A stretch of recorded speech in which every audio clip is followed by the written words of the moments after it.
انت عارف، ممكن واحد يجيب كتاب زي ده، يفتح كده اول صفحة ويبدأ مذاكرة. ياخد في الصفحة دي اللي هو بيذاكرها ممكن ياخد 100 حسنة. يجي واحد تاني نفس الكتاب، يفتح الكتاب يذاكر صفحة، ياخد 1000 حسنة. ايه ده؟ ازاي؟ ايه الفرق بين اللي بياخد 100 حسنة واللي بياخد 1000 حسنة؟ في الفيديو ده هنعرف ازاي ده بياخد 100 حسنة وازاي ده بياخد 1000 حسنة، وان شاء الله نخليك من اللي بياخد 1000 حسنة واكتر كمان بإذن الله. بس تابع معايا، ولو انت شايف ان في تغيير فانا داخل الجيش، ما تنسانيش من الدعاء. خليك معايا. دلوقتي النبي صلى الله عليه وسلم قال: انما الاعمال بالنيات.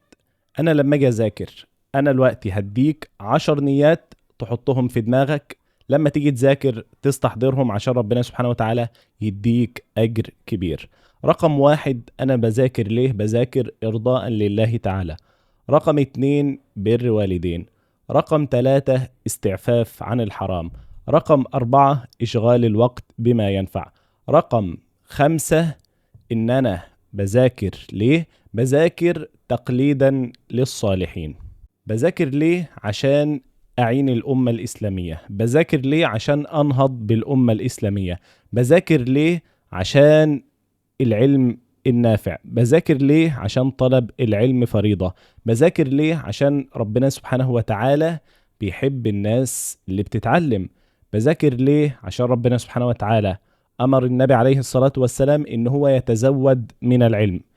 قال الله عز وجل في القرآن الكريم على لسان النبي صلى الله عليه وسلم: وقل ربي زدني علما. بذاكر ليه؟ عشان النبي صلى الله عليه وسلم أمر بطلب العلم، فقال النبي صلى الله عليه وسلم: طلب العلم فريضة.